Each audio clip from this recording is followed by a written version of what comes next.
is a Mari Podcast. Hai dan selamat datang ke Podcast Bosan. Anda bersama saya, Azaria Tagaya, host anda untuk episod kali ini. Dan seperti biasa dalam Podcast Bosan ni, dalam setiap episod kita membincangkan tentang perkembangan teknologi dalam industri di Malaysia. Dan untuk hari ini, kita akan berdiskusi tentang keselamatan jalan raya di Malaysia ni. Sekarang ni kalau kita tengok, statistik kemalangan jalan raya tahun ini berkurangan sedikit disebabkan adanya kawalan dan juga PKP yang dilaksanakan. Tapi tetap sukar untuk kita nak capai sifar kemalangan jalan raya sebab dalam keadaan PKP pun masih ada insiden kemalangan jalan raya yang dilaporkan dan kita baca dalam berita hari-hari. Jadi persoalannya sekarang ni, adakah jalan raya di Malaysia ini berada pada tahap yang selamat? Jadi untuk berbicara tentang ini, Podcast Bosan menjemput Profesor Dr. Kulantayan Kesimani, Profesor Jabatan Kesihatan Komuniti, Fakulti Perubatan dan Sains Kesihatan, Universiti Putra Malaysia UPM. Dan untuk pendapat anda, Profesor Dr. Kula juga merupakan seorang daripada ahli lembaga pengarah Global Alliance of NGOs for Road Safety dan juga adalah Road Safety Affiliate Member Malaysia Institute of Road Safety Research ataupun MIROS. Hai Profesor, selamat datang ke Podcast Bosan. Hai, selamat pagi. Terima kasih atas jemputan juga. Terima kasih kerana meluangkan masa untuk membincangkan tentang keselamatan jalan raya di Malaysia ni. Seperti yang saya katakan tadi Prof, kalau kita tengok data atau statistik dalam PKP ni, kemalangan jalan raya dah pun berkurangan sedikit. Namun sukar untuk kita dapat sifar kemalangan jalan raya tu. Namun sebelum kita nak berbincang tentang keadaan terkini, boleh tak kalau Prof kongsikan sedikit statistik kemalangan jalan raya sejak kebelakangan ni dan bagaimana trendnya kalau kita tengok dalam masa 10 ataupun 15 tahun yang lepas, apa progres ataupun perubahan yang dapat kita lihat? Ya, boleh. Terima kasih. So kalau kita lihat dari segi statistik, mungkin tahun 2019 adalah lebih sesuai untuk kita bandingkan kerana 2020 seperti yang Puan maklum disebabkan PKP akan ada pengurangan. So kalau kita lihat pada data 2019, negara mencatat sebanyak 567,516 kemalangan jalan raya. Cuma kita kena ingat, ini adalah kemalangan yang dilaporkan. Akan ada juga kemalangan yang tidak dilaporkan. So kalau yang dah dilaporkan pun dah melebihi 500,000 juta. Cuba bayangkan jika kita jumlahkan sekali dengan yang tak dilapor. Dan kesan daripada angka kemalangan jalan raya yang lebih 500,000 juta ini, kita kehilangan seramai 6,167 nyawa pada tahun 2019. Satu angka yang cukup tinggi sebab ini adalah satu angka yang kita boleh elak. Kita panggil ini adalah sebagai preventable injuries. Okay. So kalau kita lihat, adakah masalah ini hanya pada tahun 2019 ataupun juga pada 5 ataupun 10 tahun kebelakangan? Okay. So kalau kita lihat dari segi data yang kita ada, sepanjang tahun sama ada 5 ataupun 10 tahun kebelakangan pun angka kemalangan jalan raya cukup tinggi, melebihi 400,000 ataupun 500,000. Itulah angka dia. Dan juga dari segi kematian, kita bergerak di antara 5,000 hingga 7,000 kematian. Kita pernah mencecah hampir 7,000 kematian. Pada tahun 2016 kita hampir cecah. Okay. So kalau kita lihat, trend dia ialah semakin naik. Okay. Hanya pada tahun 2017, mulai tahun 2017 kita nampak ada pengurangan dari segi kematian. Tetapi bukan dari segi kemalangan. Angka kemalangan setiap tahun meningkat. Boleh dikatakan setiap tahun kita akan pecah rekod dia. Kita akan pecah rekod tahun lepas. Inilah yang berlaku. Okay. Hanyalah pada tahun 2020 disebabkan ada sekatan jalan, sekatan perjalanan, baru kita nampak ada pengurangan. Itu pun selepas beberapa sekatan, pengurangan kita pada tahun 2020 kalau kita lihat, kita masih mencatat angka kemalangan sebanyak 418,237 semasa pandemik. Okay? Dan kematian kita ialah 4,634. Okay. Walaupun masa pandemik. Okay. So kalau kita nak bagi lebih mudah untuk orang faham juga, kalau kita berasaskan data 2019 ni, setiap 55 saat satu kemalangan jalan raya dilaporkan di Malaysia dan setiap 85 minit satu kematian jalan raya dilaporkan di Malaysia. Itulah magnitude of the problem. Okey, jadi dengan pengurangan yang berlaku waktu PKP tu, adakah Prof rasa pengurangan itu cukup signifikan ataupun sepatutnya boleh dielakkan lagi? Apa pandangan Prof? Sepatutnya jumlah dia jauh lagi kurang berbanding dengan yang kita dapat. Cuba bayangkan pada 2019 angka kematian adalah 6,000. Okay? Dan pada tahun 2020 meskipun sekatan di seluruh negara, kita hanya dapat kurangkan lebih kurang 2,000 saja kematian. Sepatutnya kematian tersebut jauh patutnya lebih kurang lagi. Dan juga kemalangan jalan raya pun tinggi. 400,000 lebih kemalangan pada tahun lepas. Satu angka yang memang kita boleh elak. Okey, kenapa Prof rasa perkara ini berlaku? Sebab selalunya orang kata kita perlukan enforcement, penguatkuasaan. Penguatkuasaan itu ada, polis berada di jalan raya tapi keadaan ini masih juga berlaku. Apa sebenarnya punca dia? Adakah sikap? Okey, ini satu soalan yang cukup baik ya, Puan. Ini menunjukkan kemalangan jalan raya boleh berlaku di mana-mana je. Tidak semesti di jalan utama di mana ada sekatan jalan raya. Okay? So kemalangan jalan raya boleh berlaku di kawasan perumahan, boleh berlaku di kawasan bandaran ataupun jalan negeri, jalan persekutuan ataupun di lebuh raya. So konsep tersebut harus perlu jelas, kemalangan jalan raya boleh berlaku di mana-mana. Dan kebarangkalian satu kemalangan jalan raya berlaku adalah cukup tinggi adalah apabila kelajuan kenderaan kita tinggi. So, apabila kelajuan kenderaan kita tinggi, ini menyebabkan kita ada dua cabaran. Cabaran pertama ialah peluang untuk kita mengawal kenderaan itu kurang disebabkan kelajuan dia tinggi. Satu. Kedua ialah apabila ada satu emergency di depan kita, dan jika kelajuan kita tinggi, masa reaksi kita adalah terhad. Masa reaksi kita terhad dan agak sukar untuk kita elak kemalangan tersebut, dan mana-mana kemalangan yang berlaku pada kelajuan yang tinggi akan membawa padah yang tinggi juga. Sebab ini juga akan menyebabkan angka kematian ataupun angka kecederaan tinggi. So satu kemungkinan semasa pandemik ini ialah apabila bilangan kenderaan kurang di atas jalan, bermaksud setiap kenderaan mempunyai peluang untuk membawa dengan kelajuan yang lebih tinggi disebabkan ada ruang di atas jalan. So apabila mereka membawa pada kelajuan yang tinggi, mana-mana kemalangan yang berlaku pada kelajuan yang tinggi selalu kesannya adalah amat parah dan kemungkinan besar dia akan menyebabkan kemalangan maut. So itu mungkin satu sebab di kenapa angka kematian kita masih tinggi pada tahap 4,634 pada tahun lepas. Okey, so kalau Prof katakan tadi tentang kelajuan, kalau kita bawa lebih laju, lebih tinggi kebarangkalian untuk berlakunya kemalangan dan tinggi lagi kebarangkalian untuk berlakunya kemalangan maut ataupun cedera parah.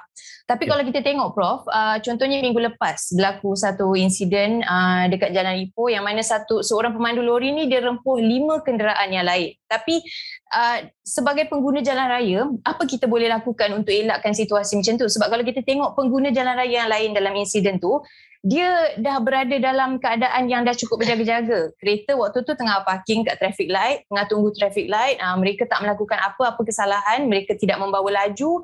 Namun keadaan kemalangan jalan raya itu tetap berlaku, kecederaan tetap berlaku. Nasib baik dalam insiden tu tiada kemalangan jiwa ataupun kematian dilaporkan. Tapi situasi itu boleh berlaku kalau keadaannya berbeza, betul tak Prof? Jadi sebagai pengguna apa yang boleh kita lakukan dalam situasi ni untuk menjaga keselamatan kita?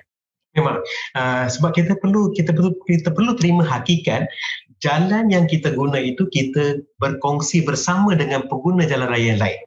So untuk memastikan keselamatan diri kita memerlukan keselamatan diri kita bergantung pada dua perkara. Satu ialah sejauh mana kita memberi keutamaan kepada keselamatan diri kita dengan membawa dengan berhati-hati, dengan membawa mengikut kelajuan dan menggunakan semua produk keselamatan. Itu satu. Tapi pada masa yang sama disebabkan kita berkongsi jalan dengan orang lain, keselamatan kita juga bergantung kepada tingkah laku orang lain. Bergantung juga kepada amalan mereka. So atas dasar tersebutlah saya minta dan saya mohon kepada semua pengguna jalan raya untuk mematuhi segala peraturan jalan raya dan menggunakan segala produk keselamatan jalan raya untuk dua sebab. Satu, untuk keselamatan diri anda, dan pada masa yang sama juga tolong fikirkan jalan tersebut juga dikongsi bersama dengan orang lain. So untuk keselamatan orang lain juga kita mempunyai satu tanggungjawab. Baik, okey. Kalau kita cerita tentang kemalangan jalan raya sejak kebelakangan ini, banyak juga insiden yang disebabkan oleh pemandu yang berada di bawah pengaruh sama ada dadah ataupun pengaruh alkohol. Jadi pemandu mabuk ni sebenarnya satu isu yang dah lama dah kita bincangkan daripada dulu lagi, dan baru-baru ini orang selalu sebutkan penguatkuasaan adalah penting. Kita perlukan undang-undang yang lebih ketat, dan perkara itu telah pun dilaksanakan pada tahun lepas. Tapi bagi pandangan Prof, adakah cukup kalau kita buat kawalan dari segi hukuman saja? Hukuman, sebab kita kata eloklah kita mencegah daripada kita mengubati. Hukuman boleh juga menimbulkan rasa berjaga-jaga dalam pemandu, dalam otak pemandu tu akan berfikir tentang pengguna lain, akan berfikir tentang implikasinya jika mereka ditahan memandu bawah pengaruh alkohol. Tapi cukup ke dengan undang-undang ataupun enforcement saja? Ada tak benda lain yang boleh dilakukan oleh pihak lain? Contohnya premis yang menjual arak itu sendiri, ataupun mungkin majikan juga boleh ambil tindakan ke atas pekerja. Kalau pekerja mereka ditahan atas kesalahan berkaitan alkohol, majikan juga perlu ambil tindakan ke atas pekerja. Apa pandangan Prof? Okey, satu soalan yang cukup besar dari segi jawapannya. Okey, saya lihat dari segi penguatkuasaan dulu ya. Okey, mana-mana jika kita ingin mendapatkan pulangan yang tinggi dalam bidang keselamatan jalan raya, kita tidak boleh menghadkan kepada satu intervensi saja, iaitu penguatkuasaan. Tidak boleh kita hadkan. Okay? Tapi kita memerlukan penguatkuasaan. Sebab penguatkuasaan akan memberikan kita pulangan yang cukup tinggi. Tapi dia tak sustainable. Okay, saya bagi dua contoh. Satu pendidikan, satu penguatkuasaan. Pendidikan, dia akan memberi kita pulangan selepas satu jangka masa yang agak lama. Sebab dia memerlukan masa untuk kita memahami sesuatu perkara dan untuk kita buat amalan, dan perlu ada perubahan dari segi sikap, kemudian baru ada amalan. Okay. So satu jangka masa yang agak lama, tetapi dia sustainable. So penguatkuasaan ni ialah kita akan mendapat immediate results. Contohnya katakan saya tak pakai tali pinggang geledah, saya nampak ada sekatan jalan raya, terus saya pakai. Okay, ataupun saya bawa dengan laju, saya nampak sekatan, saya terus mengurangkan kelajuan. Tapi selepas habis sekatan, selepas habis roadblock, kemungkinan besar saya akan pulang balik kepada amalan yang lama. Sebab tu saya kata dia tak sustainable. Tapi kita akan dapat immediate results. So untuk bidang keselamatan raya, intervensi yang efektif ialah apabila kita combine kedua-duanya. Kita perlukan pendidikan dan juga permasa sama kita perlukan juga penguatkuasaan. So penguatkuasaan untuk kita dapatkan pulangan serta-merta, dan pendidikan ialah untuk memastikan amalan yang baik, amalan yang selamat ini kita dapat kekalkan untuk satu jangka masa yang agak lama. Sebab once dia dah daripada amalan dah jadi budaya, selepas itu kita tidak perlu mengharapkan pada penguatkuasaan. Once dah jadi budaya kita. Saya ambil satu lagi contoh yang mudah ialah, katakan kalau kita ada anak-anak yang kecil, pada peringkat awalnya kita terpaksa memesan kepada anak-anak setiap pagi bila bangun berus gigi. Tetapi amalan tersebut untuk satu jangka masa yang agak lama sudah jadi budaya. Dan apabila dah jadi budaya, tidak perlu lagi untuk kita memperingati anak-anak tersebut. So itulah yang kita perlukan sini. Macam mana kita nak jadikan dia budaya untuk pengguna jalan raya kita agaknya? Okay, macam mana nak tingkatkan kesedaran? Untuk menjadikan dia budaya, kita perlu tingkatkan amalan. Kalau kita dah mula membuat perkara tersebut setiap hari, contohnya katakan kita mula menggunakan tali pinggang geledah setiap hari, setiap perjalanan, tiba-tiba bila satu hari kita tak pakai, kita rasa tak selesa. Sama juga dengan kita pakai jam tangan setiap hari, cuba bayangkan satu hari bila tak pakai, rasa tangan macam terlalu ringan, you feel very uncomfortable.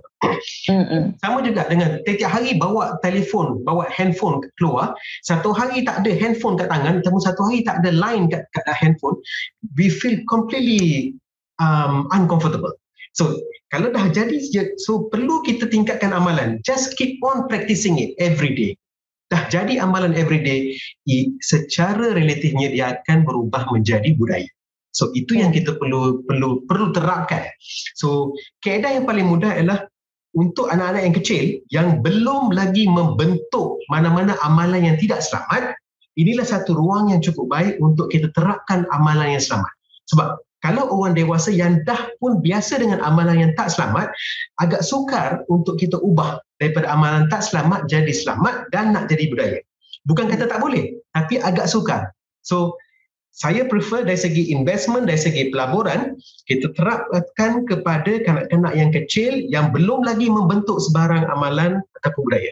Okey, so terus, inilah satu peluang yang cukup baik. Okey, kemudian kepada kumpulan yang dewasa, kita masih teruskan lagi dengan inisiatif kita, okey, dengan niat untuk menukar amalan yang tak selamat kepada selamat. Cuma kita tahu dia mengambil sedikit cabaran yang lebih. Okey, kalau kita tengok sekarang ni kita dah berada dalam PKP ni agak lama dan tak lama lagi mungkin kelonggaran akan diberikan dan kita dah boleh merentas negeri balik. Bila keadaan ini berlaku, pastinya akan ada pertambahan kenderaan bukan sahaja di bandar-bandar, di kawasan perumahan tetapi juga di lebuh raya.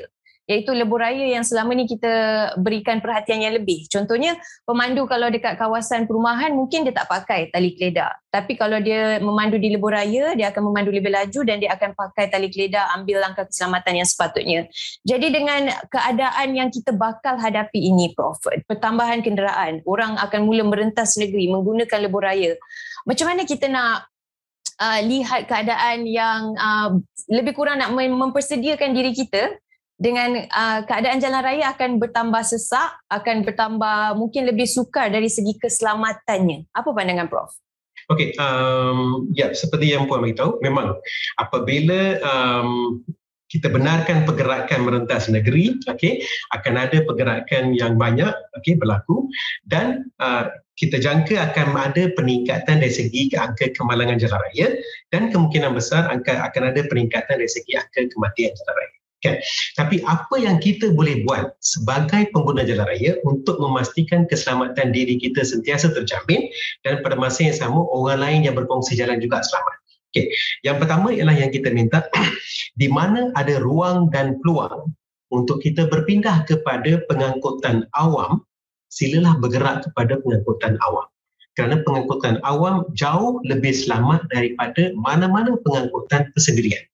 Saya ambil contoh dari segi angka statistik kemalangan jalan raya pun yang seperti saya maklum pada tahun 2019 kita ada sebanyak 6,167 kematian.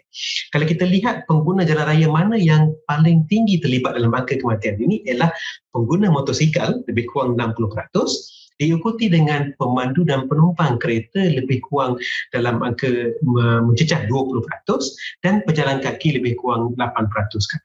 Yang saya nak tarik perhatian di sini ialah 3 kumpulan utama ini. Pengguna motosikal, kereta dan juga pejalan kaki. 3 kumpulan ini sahaja mengambil 90% daripada angka kematian jalan raya.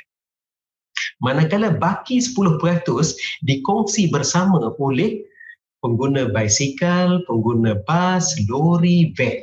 Dan dalam hierarki tersebut, kumpulan pengguna jalan raya yang paling kurang menyumbang kepada angka kematian ialah pengguna bas dan penumpang bas. So, dari segi statistik cukup jelas, pengangkutan awam adalah paling selamat berbanding dengan mana-mana pengangkutan persendirian.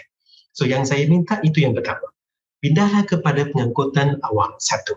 Yang kedua ialah semasa pandemik ini, okay, kita telah biasakan diri kita dengan tidak bergerak banyak keluar dan kita gantikan kebanyakan aktiviti kita dengan kaedah atas talian.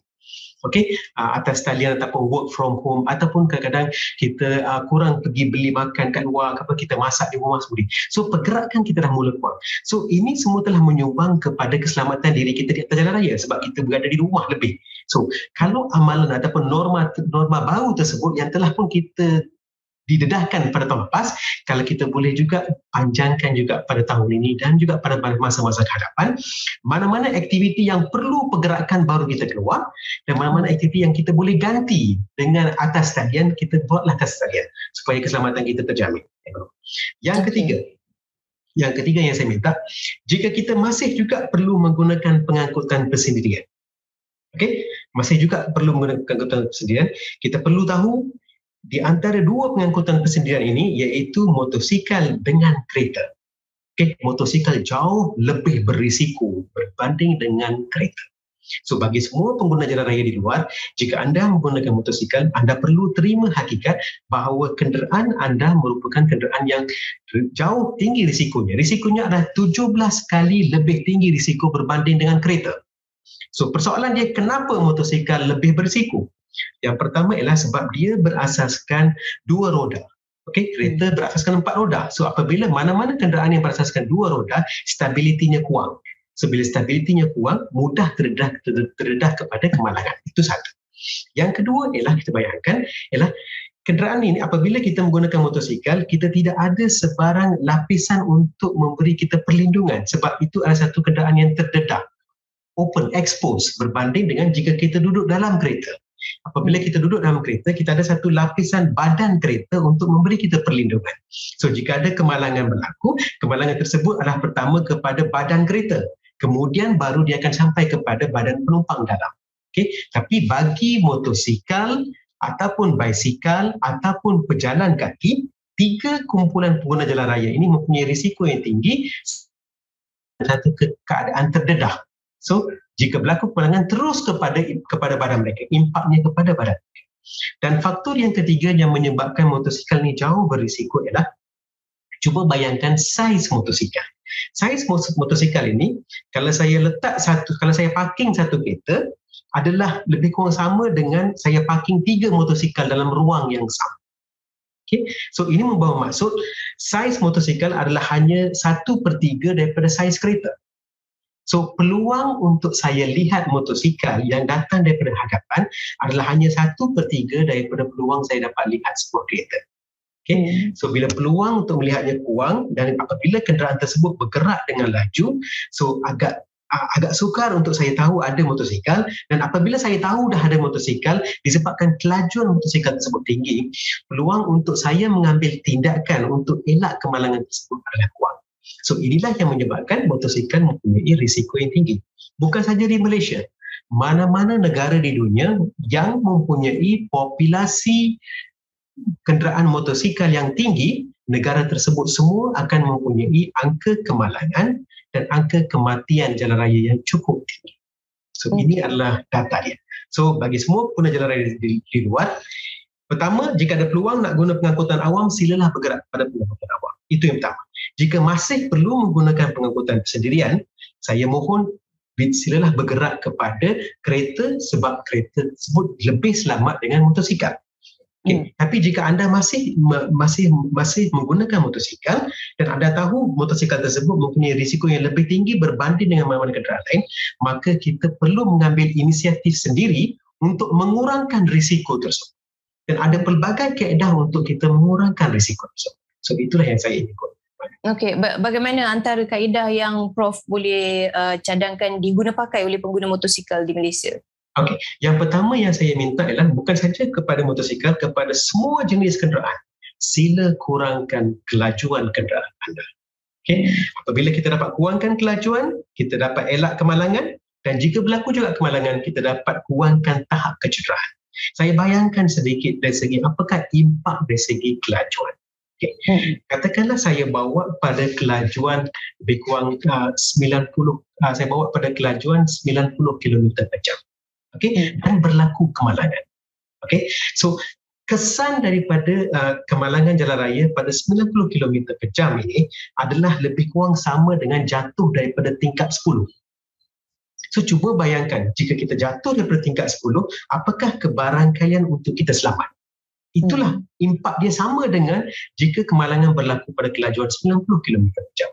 Kalau sekali saya kurangkan jadi 70 km per jam, impak dia sama dengan jatuh daripada tingkat 6, dan jika jadi 50 km per jam ialah tingkat 3, dan 30 km per jam ialah tingkat 1. Kan? So itulah impak dia. So kalau kita dapat lihat dari segi komparatif dia, dan kita tahu agak cukup bahaya apabila saya membawa pada kelajuan yang tinggi. Itu yang satu. Yang kedua ialah kita perlu terima hakikat apabila kita membawa pada kelajuan yang tinggi dan ada kecemasan di depan kita, dan apabila kita tekan brek kita memerlukan satu ruang yang agak jauh untuk membolehkan kenderaan kita berhenti dengan selamat. Dan saya ingin kongsi dari segi penyelidikan, apabila kita bawa pada kelajuan katakan rendah saja 40 km per jam, nampak ada kecemasan di depan kita, kita tekan brek, kita memerlukan 20 meter untuk membolehkan kenderaan tersebut berhenti. Sama juga kalau kita tingkatkan kelajuan kita jadi 60 km per jam, nampak ada kecemasan, kita tekan brek, kita memerlukan 37 meter untuk membolehkan kenderaan tersebut berhenti. So jika ada mana-mana pejalan kaki di depan kita dalam ruang 37 meter, agak sukar untuk kita elak kemalangan tersebut dan kemungkinan besar kita akan langgar pejalan kaki tersebut.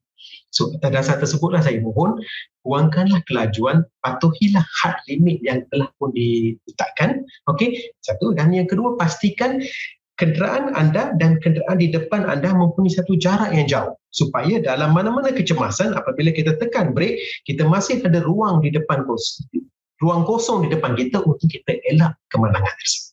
So itu yang pertama dari segi kelajuan.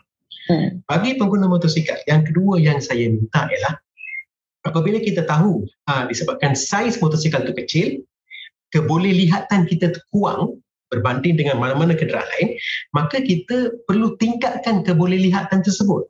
Dan kaedah untuk kita tingkatkan kebolehlihattan tersebut ialah pada waktu siang kita minta pastikan motosikal anda memasang lampu. Kan? Itu adalah peraturan. Okey, memang dari segi peraturan pun memang diwajibkan motosikal perlu pasang lampu setiap masa, tidak kira waktu siang ataupun waktu malam. Waktu malam kita pasang lampu untuk membolehkan kita lihat jalan. Waktu siang kita pasang lampu supaya orang lain dapat nampak kita dengan lebih mudah. Dia mudah saja. Katakan di depan anda ada dua motosikal datang, satu pasang lampu, satu tak pasang lampu pada waktu siang. Memang anda akan nampak dua-dua motor. Tapi mata ataupun pemandangan anda akan melihat kepada motosikal yang ada lampu dulu. Kemudian baru pemandangan anda akan bergerak kepada motosikal yang tidak ada lampu.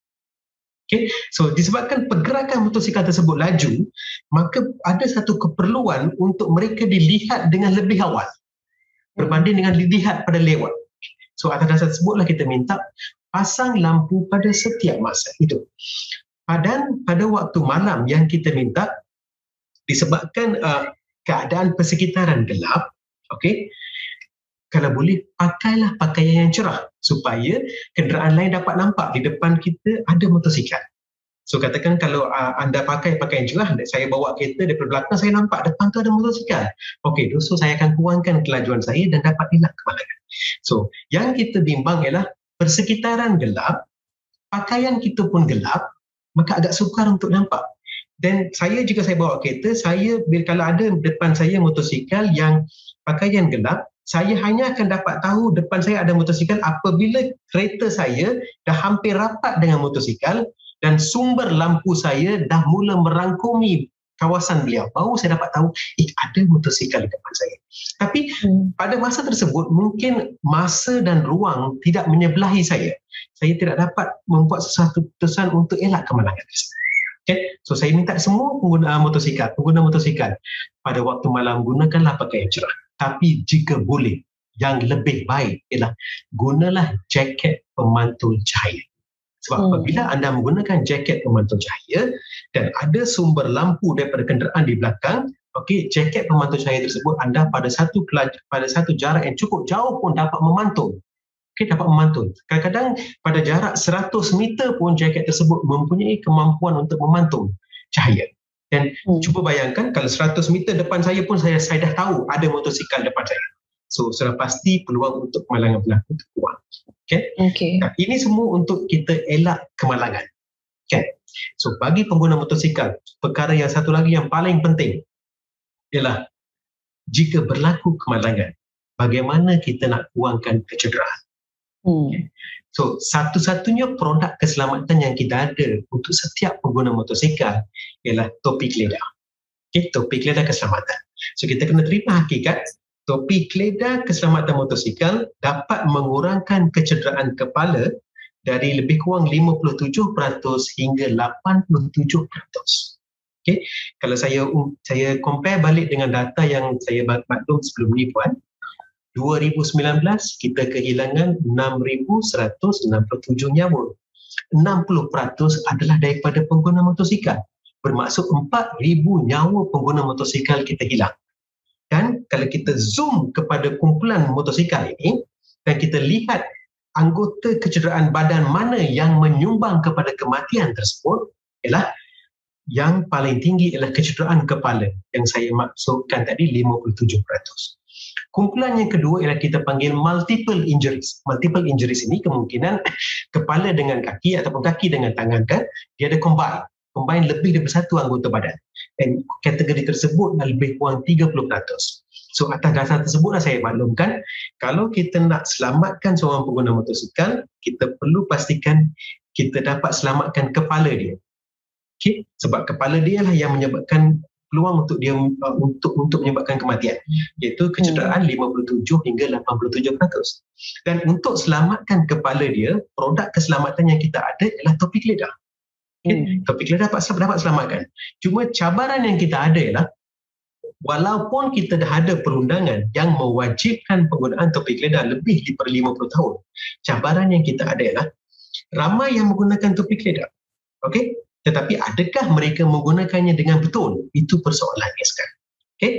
Cabaran yang kita ada, satu ialah ada segelintir kumpulan yang tidak menggunakan langsung topik lidah apabila bergerak dalam kawasan perumahan, ataupun bergerak dalam jalan-jalan yang kecil, ataupun bergerak pada waktu malam, ataupun bergerak pada hujung minggu. 4 perkara ini kalau puan lihat berkait dengan tanggapan mereka ialah situasi pada masa tersebut adalah aktiviti penguatkuasaan kurang ataupun kawasan tersebut aktiviti penguatkuasaan kurang, maka mereka tidak menggunakan produk keselamatan tersebut. Okay. Cuma kepada kumpulan ini yang saya ingin sarankan ialah gunakanlah produk keselamatan tersebut kerana produk keselamatan tersebut akan memberi perlindungan kepada tuan. Bukan menggunakan produk keselamatan tersebut hanya untuk memenuhi keperluan perundangan. So itulah culture ataupun budaya yang kita perlu bentuk. Gunakanlah semua jenis produk keselamatan disebabkan anda percaya produk keselamatan tersebut dapat memberi perlindungan kepada anda. Bukan hanya semata-mata kerana ingin memenuhi keperluan perundangan. Itu satu. Cabaran yang kedua kita ada adalah pastikan anda menggunakan topik lidah mengikut piawaian siring. Okay, nak tahu topik lidah tersebut ada tak piawaian siring, lihat kepada label siring yang diletakkan di pada bahagian belakang motosikal.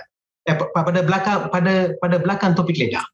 Okey, dan pada label tersebut akan ada ayat MS. MS ni Malaysian Standard. MS1 2011. Itulah yang paling latest yang kita ada standard Malaysian Standard. Ataupun yang sebelum tersebut ialah MS1 1996. Okay. Janji ada MS Malaysian Standards dan dalam Malaysian Standards tersebut akan ada ayat katakan safety helmet. Okay. So bermaksud topik tersebut sesuai untuk digunakan oleh mana-mana pengguna motosikal. Okay. Sebab kita tidak mahu nanti mereka tersilap. Mereka guna topik lidah basikal untuk motosikal ataupun menggunakan topik lidah motosikal untuk basikal. Tidak. Okay. Gunakan topik lidah mengikut spek yang telah pun disediakan. Yang kedua. Yang ketiga cabaran dia ataupun yang ketiga adalah penggunaan dengan betul. Apa yang dia maksudkan sebagai penggunaan dengan betul adalah topik lidah tersebut perlu diikat dengan kemas. Maksud kemasnya perlu menyentuh dagu. Apabila dia menyentuh dagu, so jika berlaku kemalangan, topik lidah tersebut masih kekal untuk memberi kita perlindungan. Okay? Kalau tidak, apa yang berlaku dalam kemalangan, topik lidah tersebut akan tertanggal. Dan bila dia tertanggal, kita tidak mendapat perlindungan yang sepatut kita dapat daripada produk tersebut. Okay? Tapi jika tuan-tuan ataupun puan-puan rasa kurang selesa dengan ikatan yang terlalu kemas, okay, ruang maksimum yang kita benarkan ialah setakat 2 jari masuk. Setakat itu saja. Tapi sebaik mungkin, biarlah dia menyentuh dagu. Hanyalah dalam situasi di mana kita rasa kurang selesa, baru kita berikan satu ruang kosong, tapi itu pun maksimum setakat 2 jari masuk. Itu saja. Okey. Bagaimana Prof melihat, tadi Prof cakap kan, kita ada banyak pengguna yang berkongsi jalan raya, pengguna motosikal, dan sekarang ni kita ada peningkatan pengguna basikal juga. Jadi macam mana Prof melihat keadaan keselamatan bila kita ambil kira pengguna basikal yang kadang-kadang mereka sukar dilihat. Kadang-kadang mereka akan bergerak dalam kumpulan yang ramai, akan menyesatkan juga jalan raya, dan kadang-kadang akan menyukarkan sedikit pengguna jalan raya lain apabila ruang menjadi sempit dengan adanya pengguna basikal ni. Apa pendapat Prof? Okey, aktiviti berbasikal adalah satu aktiviti yang baik dari segi kesihatan, memang cukup baik. Okey, cuma apabila kita berkongsi jalan dengan kenderaan lain, maka risiko kita akan bertambah. Seperti mana yang saya maklumkan, 3 kumpulan yang mempunyai risiko tinggi ialah mereka yang berada di luar kenderaan, iaitu pengguna motosikal, pengguna basikal dan pejalan kaki. So 3 kumpulan ini harus lebih berwaspada di atas jalan raya. Kan? Bagi pihak autoriti ataupun pihak kerajaan ataupun pihak kerajaan, kita selalu sarankan kepada 3 kumpulan ini yang punya risiko tinggi ialah kita menyediakan ruang untuk mereka, ruang khas untuk mereka di atas jalan raya supaya keselamatan mereka dapat kita jamin. Atas dasar tersebutlah kita lihat untuk pejalan kaki kita ada lorong pejalan kaki ataupun kita ada pedestrian pavement ke apa, dan juga untuk motosikal pun ada juga lorong motosikal, dan juga di setengah-setengah kawasan untuk pengguna basikal pun disediakan juga lorong basikal. Konsep dia mudah ialah apabila mereka perlu diasingkan, kalau kita combinekan 3 kumpulan ini dengan mana-mana jenis pengguna jalan raya lain yang mempunyai kelajuan yang tinggi, maka 3 kumpulan ini mempunyai risiko yang tinggi disebabkan kelajuan mereka rendah. Dan bila mereka berkongsi sistem dengan orang lain yang mempunyai kelajuan yang tinggi, maka akan ada peluang untuk kemalangan berlaku. Okay? So 3 kumpulan ini haruslah diasingkan. Itu pertama. So jika kita sebagai pengguna jalan raya, kita pun perlu tahu. Jika kita nak kongsi jalan dengan pengguna jalan raya lain, maka risiko kita tinggi. So kita perlu lebih berwaspada. Itu satu. Yang kedua ialah saya minta ialah bagi pengguna basikal, walaupun tidak ada perundangan yang menyatakan anda perlu menggunakan topi keledar basikal. Okay? Apa salahnya kita menggunakan topi keledar basikal? Sebab jika kita percaya topi keledar basikal tersebut adalah satu produk keselamatan dan dapat memberi kita perlindungan, dan kita seharusnya menggunakan berasaskan konsep tersebut. Bukan menunggu sehingga ada perundangan yang masuk. Itu ya. Yang ketiga adalah konsepnya hampir sama juga dengan pengguna motosikal. Peluang untuk kita lihat basikal pun kurang. So tingkatkanlah kebolehlihatannya. Pakailah pakaian cerah waktu malam, dan juga kalau boleh pakailah jaket pemantul cahaya. Kan? Boleh. Yang kita nampak satu lagi ialah ada peningkatan dari segi penggunaan basikal. Okey, sepanjang pandemik juga berlaku. Satu kemungkinan kenapa ia berlaku ialah kerana ialah apabila sekolah ditutup. Okey, sekolah ditutup, okey, maka kanak-kanak mempunyai ruang masa yang lebih. Okay? Dan ruang masa yang lebih tersebutlah kanak-kanak tersebut menterjemahkannya dengan keluar daripada rumah, okay? Dan menggunakan basikal, aktiviti berbasikal. Dan aktiviti basikal ni kadang-kadang apabila mereka buat secara solo, mereka tidak menikmatinya. Mereka selalu suka bergerak secara berkumpulan. Okay? Dan apabila kita bergerak secara berkumpulan dalam kawasan perumahan, risikonya kurang. Tapi kalau bergerak secara berkumpulan atas jalan raya di mana kita berkongsi jalan dengan kenderaan lain yang mempunyai kelajuan yang tinggi, maka risiko kita pun cukup tinggi. So di sanalah kita perlu lebih berhati-hati. Okey. Jadi itu antara kekurangan yang boleh ditambah baik dan juga persediaan yang boleh diambil oleh pengguna jalan raya itu sendiri. Bagaimana pula dengan perkembangan teknologi? Sekarang ni kita ada banyak teknologi keselamatan yang membantu pengguna, tak kiralah sama ada teknologi yang diaplikasikan di dalam kenderaan itu sendiri ataupun teknologi dari segi infrastruktur, jalan raya, kelebihan. Jadi pada pandangan Profesor, bagaimana pembangunan teknologi ni terutamanya di Malaysia membantu dalam mewujudkan keadaan otomotif ekosistem yang lebih selamat? Ya, kita perlu terima hakikat pergerakan teknologi atau perkembangan teknologi cukup baik, okey, dalam industri otomotif, okey, dan selalunya pergerakan teknologi ini tidak semesti berlaku dalam negara, berlaku di luar negara kemudian dipindah masuk ke sini, okey, pindah masuk ke Malaysia. Tetapi yang clear cut ialah pengguna jalan raya menikmati kesemua kemajuan teknologi ini. Okay, saya bagi pelbagai contoh kemajuan teknologi. Okay. Cuba bayangkan pada peringkat awal ni, katakan kalau kita menggunakan sebuah kereta, okay, bila kita nak parking kereta ke apa agak sukar sebab kita perlu melihat the side mirror saja. Sekarang kita dah ada kamera, okay, yang dapat membantu kita. Itu satu. Okay, apabila kita nak reverse kenderaan pun sekarang kita terkurang bimbang sebab kamera tersebut dapat memberi kita satu pemandangan yang cukup jelas.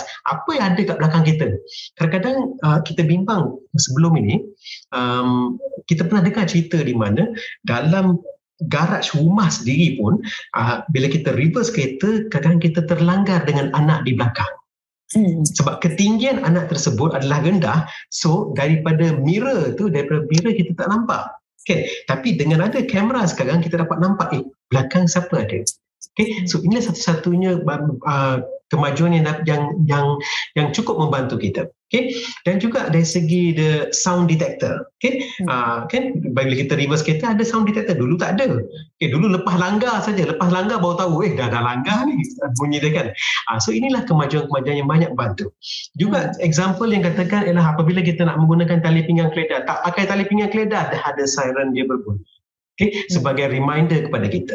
Dan ada juga ikon-ikon di dalam kereta yang it's being lighted apabila tak pakai seatbelt cover.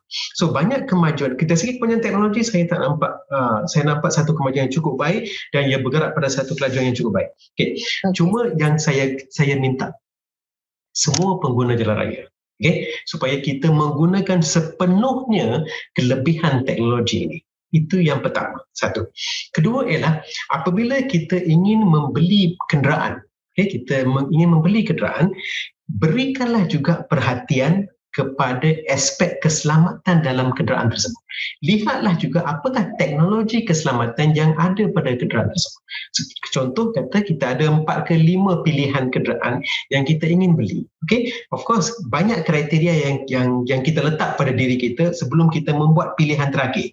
Okay, antara kriteria mungkin adalah harga, mungkin adalah dari segi rupa bentuk dia, okay, dari segi keluasan dia, tapi saya minta tolong tambah masuk elemen keselamatan juga semasa kriteria pemilihan kenderaan tersebut.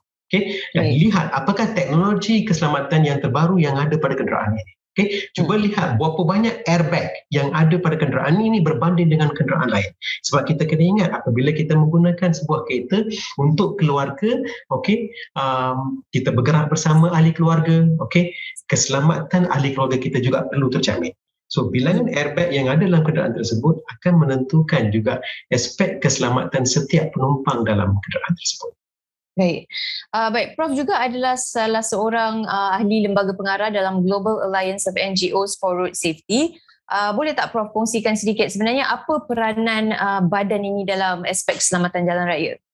Okay, so Global Alliance of NGOs for Road Safety ini dia berdaftar di Geneva, Switzerland, okay, dan dia mempunyai keahlian di hampir melebihi 100 buah negara, okay, dan keahlian mereka dah mencecah hampir 300 lebih keahlian dia. Okay. So konsep dari segi organisasi ini ialah dari segi menjalankan aktiviti-aktiviti keselamatan jalan raya di seluruh negara, di setiap negara yang mempunyai keahlian mereka untuk memastikan NGOs ini membantu negara tersebut dari segi aspek keselamatan jalan raya, sebab dia bergerak kepada resolusi pertubuhan bangsa-bangsa bersatu.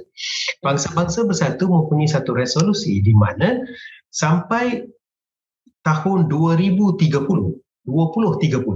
okay, matlamat mereka ialah setiap negara perlu mengurangkan angka kematian jalan raya sebanyak 50% daripada angka sedia ada.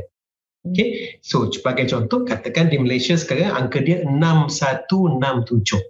Okay, so angka inilah perlu kurang sebanyak 50% apabila kita sampai tahun 2030. Okay, so itu adalah matlamat yang diletakkan oleh Pertubuhan Bangsa-Bangsa Bersatu dan setiap negara memang tengah bergerak ke arah matlamat tersebut. Dan persatuan ini ataupun NGO ini ialah akan membantu di setiap negara di mana mereka ada keahlian supaya bergerak bersama-sama untuk memastikan setiap negara akan mencapai matlamat tersebut. Itu dia punya dari segi konsep. Dan saya terpilih kepada ahli lembaga pengarah ini pada tahun 2019. Okay, apabila ada pemilihan di Greece, maka terpilih. Dia bilangan ahli lembaga pengarah ini adalah sebanyak 6 orang, okay, dan 2 orang daripada Asia terpilih pada pemilihan tahun 2019. Dan pemilihan tersebut adalah untuk selama 4 tahun. Okay, masih. Okay. Jadi berdasarkan pengalaman Prof dan juga apa yang dapatan Prof sepanjang ni, juga bersama dengan selari dengan apa yang kita nak capai matlamat tadi yang ditetapkan oleh PBB tu, bagaimana tahap keselamatan jalan raya Malaysia kalau kita bandingkan dengan negara-negara lain? Okey, satu soalan yang cukup baik. Okay, so saya akan menjawab dari segi dua sudut. Yang pertama ialah pencapaian kita dalam negara, dan yang kedua ialah pencapaian kita apabila kita perbandingkan dengan negara-negara lain. Okay, so kalau kita lihat angka kematian kita semakin tinggi seperti yang saya maklumkan, cuma dia mula kurang daripada tahun 2017. Okay, mulai tahun 2017 hingga sekarang angka kematian tengah turun. Dia turun sebanyak 5%. Okay. Kalau kita dapat kekalkan trend ini, trend pengurangan 5% setiap tahun, bermaksud untuk 10 tahun lagi akan datang, kita akan dapat kurangkan 50%. Sebab 5% setahun kali dengan 10 tahun, 50%. So, jika kita dapat kekalkan trend tersebut, maka kita mempunyai peluang yang cukup tinggi untuk capai matlamat Pertubuhan Bangsa-Bangsa Bersatu, iaitu pengurangan 50% menjelang 2030. So it is possible. Possible berasaskan ialah kita perlu bekerja dengan lebih kuat untuk memastikan pengurangan 5% pada tahun-tahun selepas ini. Okay? Sebab setiap tahun selepas ini nak dapat kurangan 5%, kita memerlukan pelaburan yang lebih dan juga kerjasama yang lebih daripada semua pihak. Sebab bukan mudah selepas ini. Okay? Tapi kalau kita nak, niat kita ada dan semua orang bekerjasama, saya rasa memang kita mampu untuk capai angka tersebut. Itu satu. Persoalan yang pun tanya adalah bagaimana keadaan status negara kita berbanding dengan negara lain. Apabila kita ingin memperbandingkan dengan negara lain, maka kita tidak boleh menggunakan angka the absolute figures. Sebab negara lain mempunyai populasi berlainan, dan bilangan kenderaan juga berlainan. So pada masa tersebut kita akan menggunakan satu kadar. Kadar yang kita gunakan adalah angka kematian berasaskan 100,000 populasi. So berasaskan angka tersebut, kita mempunyai satu nilai lebih kurang 23 kematian bagi setiap 100,000 penduduk. So nilai tersebut, dan kita boleh mula compare dengan mana-mana negara lain. Apabila kita compare, satu angka yang tinggi, nak kata tinggi sangat tidak, tapi masih tinggi. So masih tinggi, dan tinggi disebabkan populasi kita hanya 32 juta. Untuk 32 juta penduduk, kita kehilangan sebanyak 6,000 nyawa adalah satu angka yang tinggi. So semua orang mempunyai tanggungjawab di sini untuk mengurangkan angka tersebut. Angka tersebut memang patut dikurangkan. Dan saya dapat bayangkan pada puan, cuba bayangkan penduduk 32 juta, bilangan kenderaan yang kita ada pun 30 juta. Hampir sama. Penduduk kadar pergerakan penduduk setiap tahun, pertambahan penduduk setiap tahun adalah pada kadar 2%, tapi pertambahan kenderaan setiap tahun adalah pada kadar 6%. So cuba bayangkan, kalau dalam keadaan situasi macam ini, dalam setahun ataupun 2 tahun ini, bilangan kenderaan akan hampir sama dengan bilangan penduduk. Sebab sekarang pun penduduk 32 juta, kenderaan dah 30 juta. Bila kenderaan bergerak pada 6%, dalam 1-2 tahun lagi dia akan sampai pada hampir sama, dan selepas itu jika amalan ataupun budaya kita kekal sama, tidak ada sebarang perubahan, bilangan kenderaan akan melebihi daripada bilangan penduduk. Dan kita boleh compare balik terus, tengok dari segi institusi rumah kita sendiri. Cuba bayangkan dalam rumah kita sendiri, berapa orang penduduk kita ada dalam rumah kita, berapa orang isi rumah kita ada, dan cuba tengok berapa kenderaan yang kita ada. So, inilah cabaran kita. Selagi kita tambah bilangan kenderaan, selagi itulah masalah kemalangan jalan raya dan kematian jalan raya akan kekal. Kalau kita banding dengan mana-mana negara yang mempunyai reputasi yang baik dalam keselamatan jalan raya, yang mempunyai angka yang kurang dari segi angka kemalangan dan angka kematian, kesemua negara tersebut mempunyai sistem pengangkutan awam yang cukup baik dan bilangan kenderaan persendirian yang kurang. So itulah yang kita perlu berlaku. Kurangkanlah bilangan kenderaan persendirian dan mula bergerak kepada pengangkutan awam. Itu satu. Tapi mungkin pada masa yang terdekat ni, sebab kita dah ada kenderaan persendirian, okey, saya tak kata tinggalkan langsung, tapi saya kata tak semestinya semua pergerakan perlu dibuat dengan pengangkutan persendirian. Ada setengah-setengah trip yang kita boleh berpindah kepada pengangkutan awam. So di mana ada peluang dan ruang untuk kita bergerak kepada pengangkutan awam, silalah bergerak kepada pengangkutan awam. Itulah permintaan. Baik Prof, itu saja masa untuk podcast Bosan hari ini. Profesor, terima kasih banyak-banyak kerana berkongsi pendapat dan juga masa bersama dengan kami dalam podcast Bosan hari ini. Terima kasih juga Puan atas peluang yang diberi untuk sesi perkongsian.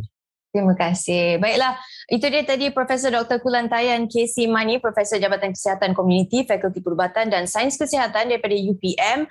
Untuk pendengar-pendengar semua, kalau terlepas mana-mana bahagian dalam podcast kita hari ini membincangkan tentang keselamatan jalan raya, boleh cari kami Plug In with Mari di Apple Podcast, Google Podcast, Stitcher, Spotify dan juga di mana-mana anda mendapatkan saluran podcast anda. Dan sehingga kita berjumpa lagi dalam episod yang akan datang, saya Azaria Tagaya. Jaga diri. Bye-bye.